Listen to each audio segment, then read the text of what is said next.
خبطة وتتين وسهلا مرحبا بكم يا جماعة الخير مساء الخير عليكم زلفلنا والسلام عليكم. J'espère que vous allez bien, j'espère que vous vous portez bien. Nous en vérité on ne se porte pas du tout très bien parce qu'on a joué في بلادنا كثرة الحقرة كثرة la persécution كثرة la répression à la veille des élections présidentielles du 7 septembre prochain. On espérait tous des gestes d'apaisement, des ouvertures, des libérations. C'est exactement le contraire qui est en train de se passer et aujourd'hui nous allons parler des femmes. Aujourd'hui, nous allons avoir un plateau 100% féminin. J'ai l'honneur et l'immense plaisir d'accueillir avec moi aujourd'hui sur le plateau Lila Mansouri. Ahbabik, Lila, merci beaucoup d'avoir accepté notre invitation. Merci Abdou, bonjour. Bonjour aux personnes qui suivent actuellement l'émission et merci beaucoup pour l'invitation. Bonjour à Sanhaja qui sera avec nous, je l'ai annoncé. Très bien, et bonjour bien à la personne qui s'occupe justement de la production de l'émission. Merci à vous. Merci beaucoup Lila, militante politique, grande défenseuse des droits de l'homme et responsable de l'ONG Riposte Internationale qui milite pour, je rappelle, la défense et la cause des prisonniers politiques en Algérie. Et nous avons à distance, pas en présentiel malheureusement, mais nous espérons la recevoir bientôt. Sanhaja Akrouf avec nous. Sanhaja, bonsoir, est-ce que tu nous entends? Oui, je vous entends. Salam alaikum. Monsieur Khalek Sanhaja, militante, féministe, auteur d'un livre sur le Hirak et la situation politique, comment elle a évolué en Algérie depuis 2019. J'espère en tout cas que tu te portes bien et j'espère que ça se passe bien pour toi. Et j'aimerais bien commencer avec toi. Quel est ton regard, Sanhaja, sur la situation politique actuelle du pays? 3 candidats, absence totale de femmes, Louisa Hannoun qui s'est retirée et l'affaire Saïda Narza qui aujourd'hui a été placé sous contrôle judiciaire depuis le 4 août dernier. Et nous avons appris aujourd'hui que son fils, l'un de ses enfants, a été placé sous mandat de dépôt, sans compter les femmes algériennes, d'autres femmes qui sont en prison, qui sont des détenues politiques depuis plusieurs semaines, dont certaines depuis plusieurs mois. Quel est ton regard aujourd'hui sur la situation actuelle de notre pays, Sanhaja? La situation, j'ai envie de dire qu'elle a pas empiré, mais ça fait longtemps qu'elle est comme ça. Sur la situation des femmes en Algérie, voilà, c'est exactement effectivement la même chose. Chaque fois qu'on a voulu éventuellement faire passer des candidates femmes, en général, c'était vraiment pour faire caution, pour faire une vitrine plutôt la mixité, etc. Mais en réalité, j'ai envie de dire, tant qu'il y a un code qui légifère les droits des femmes en Algérie, elle a beau être ministre, président, elle restera la citoyenne seconde zone, puisqu'il y a le code de la famille qui légifère les droits des femmes. Ça, en ce qui concerne la situation des femmes globalement. Après, particulièrement dans ce contexte, 2 choses. Les femmes ont prouvé que, contrairement à ce que la loi stipule, c'est-à-dire elles sont mineures, nous l'avons vu dans le Hirak comme nous l'avions vu pendant la guerre de libération, les femmes avaient cette capacité de diriger, de s'impliquer et de s'exposer et de mourir pour l'indépendance et aujourd'hui d'être en prison pour la démocratie en Algérie. Donc, malheureusement, les lois ne suivent pas tout le temps. Aujourd'hui, ces femmes, notamment Louisa Hannoun, moi je trouve que autant je désespérais parce que je pense que ces élections à la base, ils auraient dû ne pas avoir lieu ou en tout cas ils auraient dû, enfin tous les candidats auraient dû boycotter parce qu'il faut qu'il y ait un SMIC pour partir aux élections, pour participer aux élections. Ce SMIC n'existe pas, comme on vient de le dire. Il a même empiré puisque les emprisonnements sont doublés, puisque les gens ont pensé le 5 juillet, ont pensé le 1er mai, le 5 juillet, chaque fois, l'Aïd l'Ikbir, l'Aïd Sghir, pour qu'il y ait Qanoun al-Rahma. C'est pas le cas. Donc, c'est clair que ce pouvoir ne cherche pas l'apaisement, il cherche à prouver que c'est la force et le qzoul, pour ne pas dire le terme qzoul, qui marche, et c'est la seule langue que ce pouvoir peut exercer aujourd'hui. Mais Sanhaja, juste une remarque. Je ne sais pas si tu seras d'accord avec moi, une remarque. Auparavant, on avait l'impression, comme vous n'avez pas l'impression, je pense que c'est une vérité, c'est un constat, la répression épargnait plutôt les femmes. Rappelons-nous, 2014, il y avait le mouvement Barakat, Amira Bouraoui était arrêtée régulièrement, mais elle était relâchée rapidement, elle ne faisait pas de garde à vue, les femmes militantes de Barakat, la même chose, Deila Touet, dans les mouvements des chômeurs, elle était arrêtée, ensuite elle a été relâchée, mais après 2019, ce nouveau régime post-Hirak n'hésite pas à placer en détention des femmes, n'hésite pas à menacer leur famille, n'hésite pas à les persécuter. Qu'est-ce qui a changé réellement? Est-ce que tu sentais pas, Sanhaja, qu'auparavant, il y avait plus ou moins un respect par rapport au hurma, par rapport à ce que la femme représentait dans notre culture traditionnelle, mère de famille, sœur, voisine, tout ce qu'elle peut représenter de quelque part d'un peu de sacré. Mais aujourd'hui, il y a une violence caractérisée. Probablement il y a ça, mais il y a aussi ce que je disais que on a compris que les femmes sont dirigeantes politiques. Et j'ai pas envie dans le malheur de quelque chose, je me réjouis pas parce que j'aurais voulu qu'on respecte le statut des femmes en tant que dirigeantes politiques pour changer les lois, pour avoir des lois plus égalitaires, pas pour les emprisonner.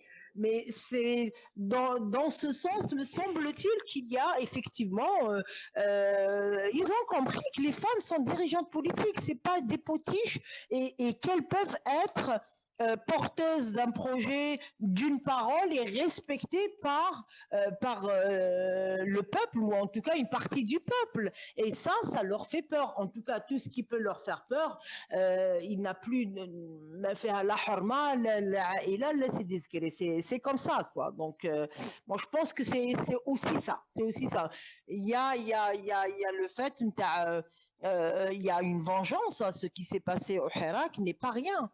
C'est des personnes qui étaient haut placées, qui étaient les intouchables, se sont retrouvées en prison, se sont retrouvées insultées dans la rue, se sont sur les réseaux sociaux. Et ça, la pilule n'est pas encore passée. La pilule n'est pas encore passée, sachant que l'ego, le machisme et l'ego rajouté à ça, on ne va pas pardonner, on va vous faire goûter jusqu'à quand, peut-être jusqu'à voilà, et on lâche de l'autre côté parce que j'ai envie d'être un peu objective. En tout cas, les échos que j'ai de l'Algérie, autant il y a des gens ils sont dégoûtés de tout. Et des harakistes même, il faut dire la vérité, parce qu'ils y ont cru et à un moment donné, il n'y a rien qui s'est passé, on n'a pas réussi à nous organiser, enfin on ne nous a pas laissé le temps de nous organiser, je ne vais pas me fouetter parce qu'on ne peut pas s'organiser après tant d'années de répression en une année, ça c'est pas possible, s'il n'y a que les gens qui ne font pas de politique qui pensent qu'on n'a pas pu s'organiser, on a été empêchés de nous organiser, mais de l'extérieur on ne voit pas ça. Et du coup, par contre, il y a une partie qui dit oui, alhamdoulilah, pire, etc., etc. Surtout qu'à un moment donné, ce pouvoir, il a sorti la carte des islamistes pour casser le Hirak, et une partie de la population s'est dit on ne peut pas avoir le 92 bis, donc et ça, c'est vrai qu'on ne peut pas dire que tout le peuple algérien est contre ce pouvoir. Et donc, ce pouvoir en est conscient et il va jusqu'au bout dans sa logique de répression. Sauf qu'à un moment donné, je pense que ça ne va pas être bon parce que qui c'est qui avait misé $1 ou $1 dinar ou $1 sur le Hirak en 2019 et pourtant il a eu lieu. Parce qu'à un moment donné, le peuple ne peut pas être soumis éternellement. C'est pas possible. Sanhaja, toi, tu penses quoi d'une personne comme Saïd Enerza, qui a été placée sous contrôle judiciaire, son fils est en prison, elle a fait un bras de fer avec le pouvoir, elle a dénoncé des trucages, des parrainages électoraux. Est-ce que Saïd Enerza, pour toi, on peut la considérer aujourd'hui comme une opposante persécutée? Est-ce qu'on devrait se solidariser avec elle? Et est-ce que c'est un bon exemple d'une femme engagée politiquement qui essaie de faire bouger les choses? Moi, pour être honnête, je ne la connaissais pas. cette personne, je ne la connaissais pas du tout. Je ne sais pas de quel courant elle vient. Est-ce que c'est un courant syndical? D'ailleurs, ça m'intéresse de savoir. Après, sur le principe, moi, je suis pour qu'on soit solidaire avec. Ne serait-ce que parce qu'elle a été empêchée d'exercer un droit. Je ne sais pas ce qu'il lui reproche. Je ne sais pas si, en tant que journaliste, vous avez les informations justes. En tout cas, On lui reproche d'avoir acheté des parrainages électoraux. On l'accuse de corruption. On l'accuse d'avoir acheté des parrainages électoraux pour collecter les signatures nécessaires au dépôt de dossiers de candidature aux élections présidentielles du 7 septembre prochain. Mais elle, auparavant, après son élimination de la course aux présidentielles le 25 juillet dernier, elle a animé une conférence de presse, elle a montré des PV avec certifiés, authentifiés par un huissier de justice. Elle a fait preuve de transparence. Sur les accusations du pouvoir, pour le moment, on n'a pas vu de preuve de culpabilité. On a juste vu des déclarations des juges, d'un juge, uniquement au tribunal de Sidi Mohamed à Alger, à la suite d'une enquête de la DGSN, la police algérienne. Voilà globalement pour que tu peux. D'accord. Donc sur la question d'acheter les parrainages, moi, vous savez, je suis d'une région, je sais que ça a été pratiqué déjà pour des candidatures de députés à la législative, etc. C'est comme si c'était un scoop aujourd'hui. Je ne dis pas qu'elle l'a fait, hein, pas du tout, mais emprisonner pour ça, c'est vraiment chercher les poux dans la tête d'un chauve. C'est clair que c'est pas la raison, c'est certainement pour l'éliminer. Et rien que pour ça, je suis solidaire avec cette femme parce que il faut qu'on soit solidaire et qu'on arrête de dire pourquoi, qu'est-ce qu'elle a fait, comment, peut-être que elle s'est présentée, elle est emprisonnée, je suis solidaire. À la question, est-ce que je suis solidaire?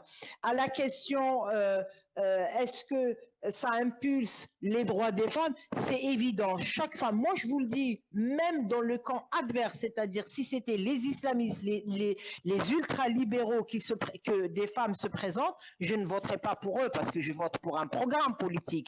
Mais c'est un pas, c'est une avancée pour les droits des femmes parce que c'est comme ça qu'on éduque les femmes à dire les femmes sont sur des affiches pour être candidates à la présidentielle. Pas seulement pour préparer le café derrière les bureaux pour que des hommes se présentent au présidentiel. Et ça, c'est un pas énorme dans le changement des mentalités. Ça, c'est indiscutable. Et moi, c'est tout mon soutien.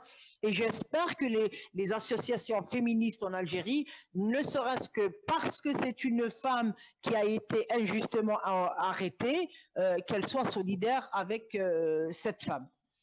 Merci beaucoup, Senadja. Merci de nous avoir accordé de ton temps et merci pour ton intervention. On espère t'accueillir et te voir bientôt sur notre plateau.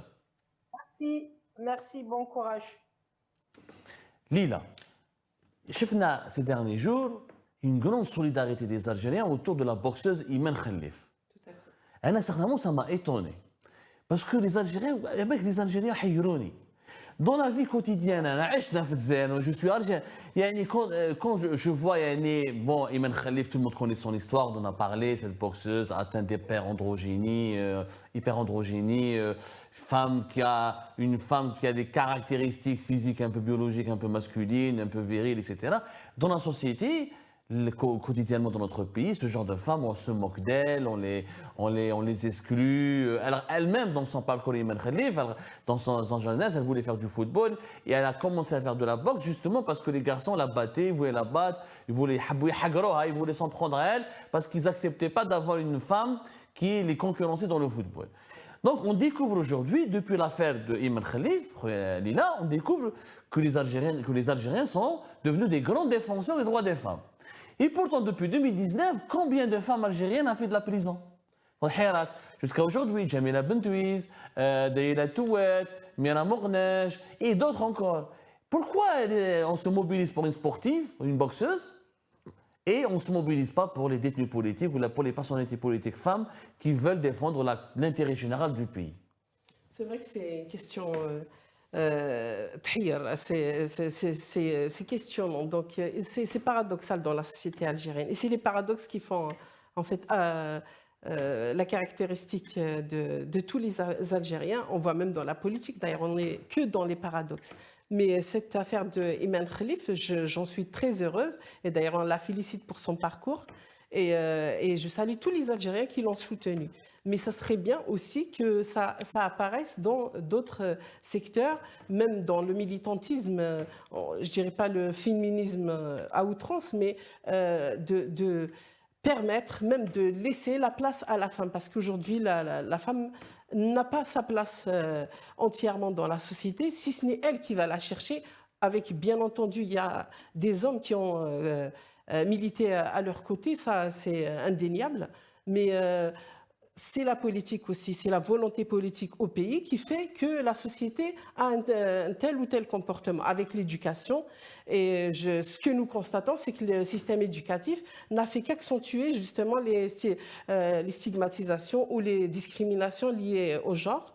Ce qui n'a pas été travaillé jusqu'à aujourd'hui, malgré l'amendement du Code de la famille en 2005, avec certainement des choses positives à l'égard des femmes, notamment la question du mariage, son l'ouali, la question de la garde d'enfants, mais qui est questionnante aussi jusqu'à présent. Mais comme vous dites, il y a des avancées et des reculs. Et actuellement, ce qu'on voit au niveau politique, il y a un recul total dans la place de la femme, alors qu'avant, elle avait cheminé, elle avait acquis des places de responsabilité, certainement pas au plus haut sommet de l'État, on en est loin, on voit ce qui se passe actuellement, on entrave même les candidatures des petites 3 femmes, je dirais, ces petites, c'est par rapport à la représentativité. Je veux dire, effectivement, il y a eu 3 candidates femmes qui ont voulu participer à cette élection présidentielle anticipée du 7 septembre prochain. Il s'agit donc de Saïda Narza, Louisa Hannou, Zoubida Assoul. Voilà. Louisa Hannou qui s'était retirée dès le 13 juillet. Tout à fait. Et les deux dernières, Zoubida sachant Assoul. peut-être, voilà, elle a eu les coulisses peut-être de ce qui allait se passer par la suite par rapport à la validation des candidatures et comment, sur quels critères on statue que telle ou telle personne allait passer. Il y avait Saïda Narza qui avait les 600 signatures. On avait vu lorsque le président de l'ANI a annoncé la fameuse conférence scandaleuse et chaotique qu'il avait faite, lors de laquelle il a annoncé les résultats. Il a trébuché parce qu'il avait vu qu'elle passait, mais elle n'était pas sur la liste des... C'est le 25 juillet dernier. Voilà, c'est ça. La conférence de presse où laquelle Mohamed Chorfi, président de l'autorité nationale indépendante des élections, a annoncé la liste des personnalités qui ont été retenues pour participer, pour concourir aux élections présidentielles. En attendant que le Conseil constitutionnel, la Cour constitutionnelle, voilà, exactement, valide ou en tout cas donne son accord. Mais c'est ce qui se passe actuellement. En tout cas, moi, je suis outrée par rapport à toute la situation actuelle, que ce soit ce processus de sélection de candidature ou ce qui s'est passé après par rapport à la démarche du procureur sur les 3 personnes présumées coupables dans l'achat des signatures des personnalités, en tout cas des signatures soit de personnalités politiques ou des électeurs lambda.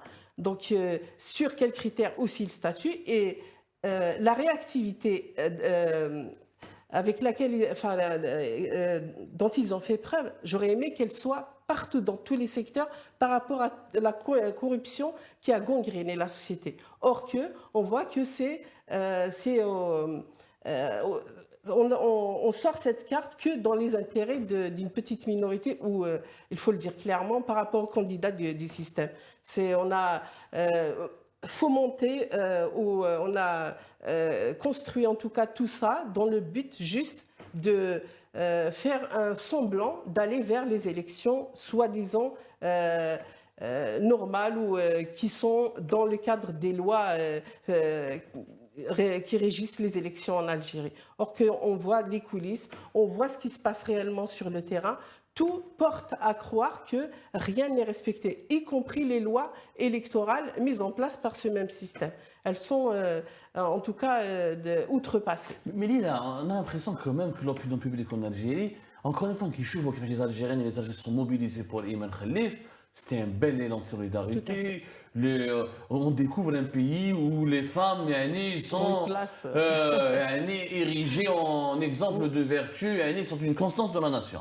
Mais je trouve Saïda Narza quand même حقرة direct. Je ne sais pas ce que tu en penses, toi, Elila. Elle a fait une conférence de presse le 26 juillet. Elle a montré des documents. Elle a montré les parrainages électoraux. Elle a raconté comment on les a collectés. Elle a montré le PV de l'huissier de justice. Elle a expliqué comment ça s'est passé avec l'application électronique. Ensuite, elle a dit elle a expliqué indirectement qu'elle avait reçu des menaces, qu'elle connaît la personne qui veut la persécuter depuis la présidence de la République. Et elle a même averti que ses enfants étaient en danger.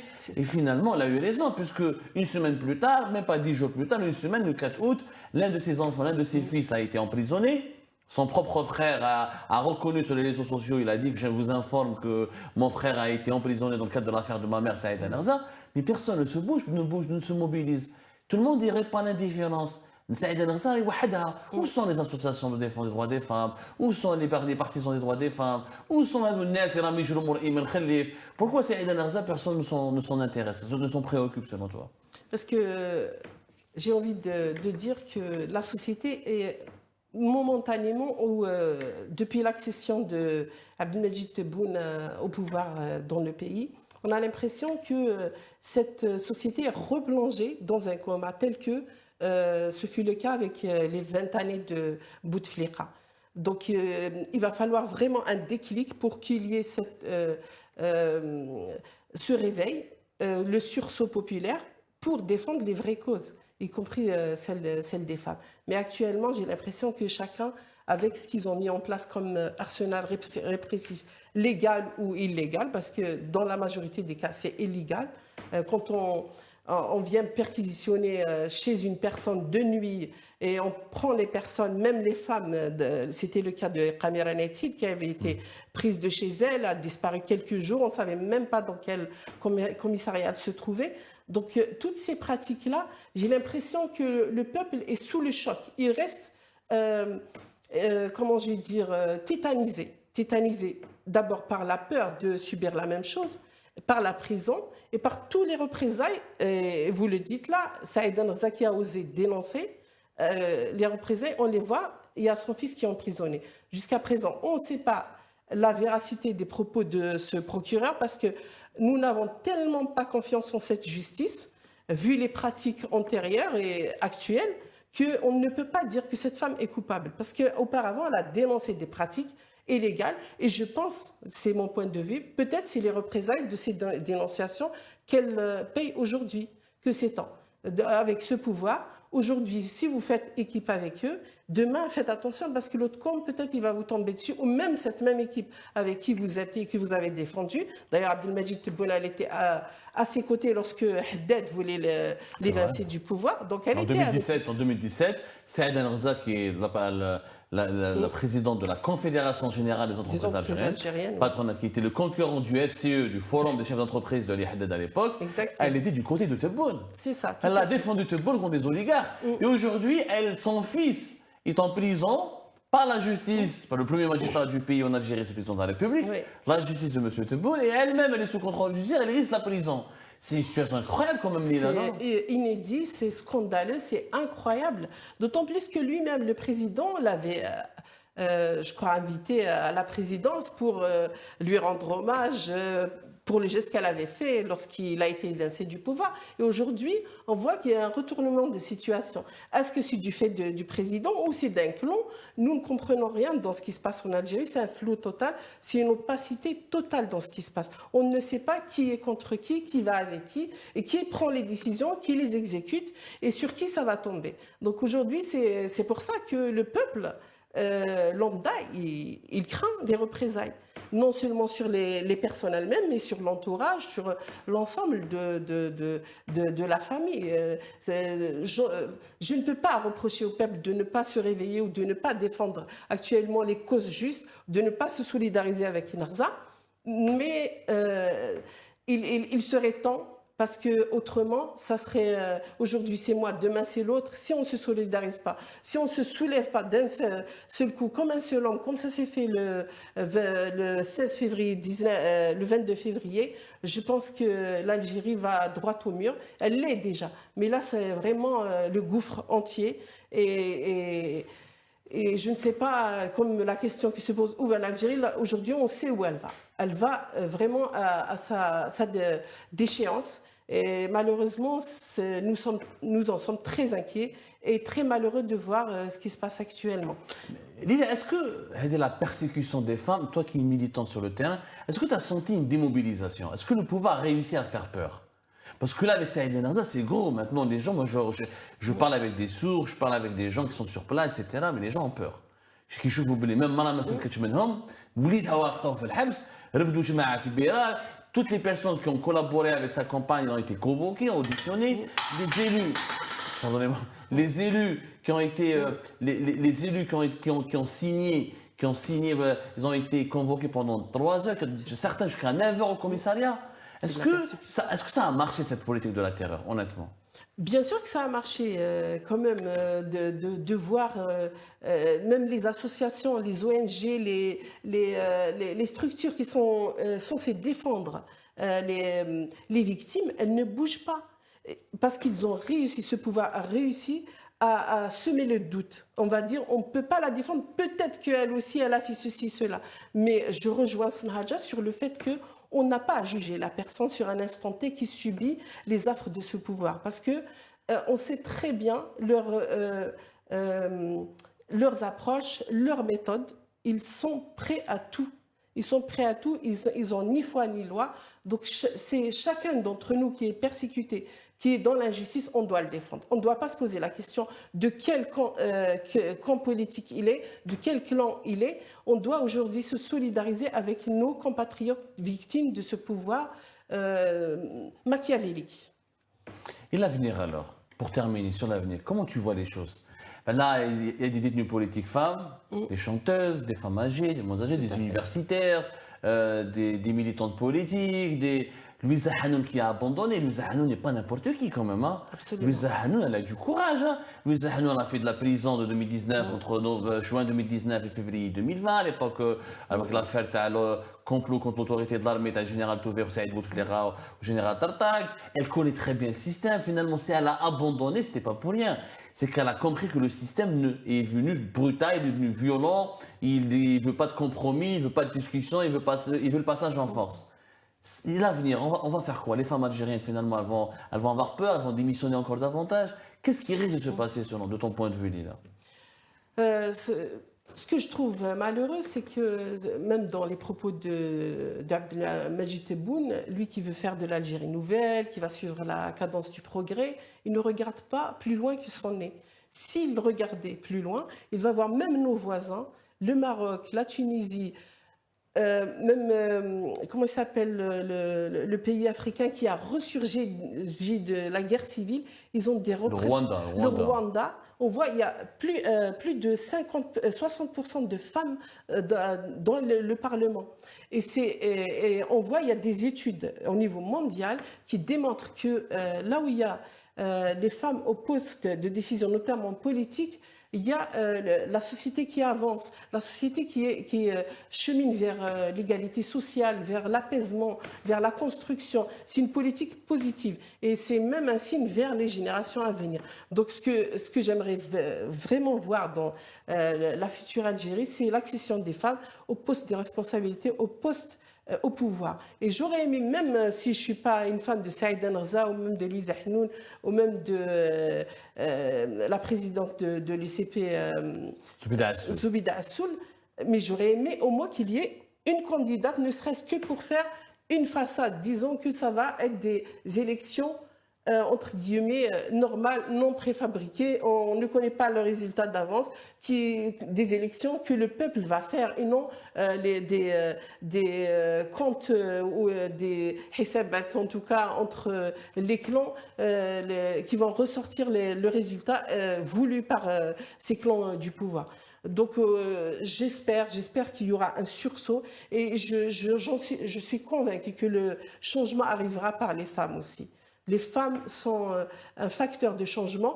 D'ailleurs, ce qu'elles payent aujourd'hui, c'est le fait qu'elles aient contribué à la révolution de 2019, ce que disait Snaja, parce que ça a empêché ce pouvoir d'user de la violence comme il avait l'habitude, ce qui a fait perdurer quand même à un certain moment la révolution pacifique. Et donc, les femmes ont amené cet apaisement, ont empêché l'usage de la violence. Et aujourd'hui, ces femmes le payent. C'est pour ça qu'aujourd'hui, on les retrouve dans les prisons. Parce qu'ils savent la force qu'elles ont, les femmes, dans le changement d'une société. Donc, les femmes font peur aussi au régime algérien. Absolument. Les femmes aujourd'hui font peur. La preuve, Saïd Ben-Razal leur fait peur. Autrement, ils n'auraient pas pu l'évincer comme ça d'une manière illégale pour ma part, parce qu'elle a eu ses signatures. On ne sait pas les revers. Et ce qui a été dit par ma camarade Snaja, la corruption a toujours existé. Et probablement même, Abdelmajid Tebboune, il a payé pour ses signatures. Mais étant donné que la justice n'est pas indépendante, on ne va pas aller chercher de ce côté-là, faire l'enquête, mais plutôt pour ceux qui gênent, pour qu'il y ait le scrutin qu'ils veulent mettre en place. Merci beaucoup Lila pour ta participation. Merci beaucoup pour ton courage. J'espère qu'il y aura d'autres Lila comme toi, d'autres femmes comme toi. Ça nous remonte le moral que des femmes comme toi continuent d'occuper le terrain. Je rappelle juste en conclusion, nous respectons le travail de la justice. On ne veut pas influencer la procédure qui est en cours au niveau du tribunal de Sidi Mohamed, au niveau du pôle économique, des affaires économiques et financières qui est en charge de l'affaire de Saïd Ben-Razal. Mais c'est notre droit aussi de s'interroger, de soulever des questions et d'essayer de comprendre les dessous de ce dossier. Et nous, on a accès à une autre version totalement différente de ce que les juges du tribunal de Sidi Mohamed ont voulu véhiculer. D'autant plus, comme l'ont dit les invités, c'est une réactivité de la justice qui est impressionnante. Juste après la Cour constitutionnelle, juste après l'annonce des 3 candidats, la sélection définitive de 3 candidats uniquement des hommes, uniquement 3, Youssef Aouchiche, Hassan Chérif, à chaque fois on l'oublie هذاك مسكين حسن عبد العالي حسن شريف تاع l'OMSP ou Abdelmajid Tebboune. Il y a une machine qui a été mise en branle pour broyer Saïd Ben-Razal qui avait menacé préalablement, qui disait qu'elle détenait des informations sur les tenants et les aboutissants d'un complot qui a été préparé depuis les plus hauts sommets de l'État algérien pour l'empêcher de participer à cette élection présidentielle, pour qu'elle ne joue pas le rôle de trouble-fête. Donc c'est quand même troublant cette machination judiciaire, et c'est regrettable de voir qu'une femme politique, elle n'était pas pour une femme politique, elle était une chef d'entreprise, elle a voulu faire de la politique et son fils se retrouve en prison. On ne peut qu'être ému, on ne peut qu'être touché par ce sort, et on espère que justice soit faite. Voilà, c'est pour ça que nous avons voulu faire cette émission, parce que les femmes algériennes comptent, nos sœurs, nos mères, ont le droit de faire de la politique, ont le droit de participer, non seulement elles ont le droit, mais elles ont le devoir de participer au développement du pays, et sans elles, franchement, on ne vaut rien. Donc merci aux Algériennes qui continuent de se battre et de braver les interdits et la peur. Quant à nous, on vous donne rendez-vous pour un autre débat. À bientôt, Inch'Allah.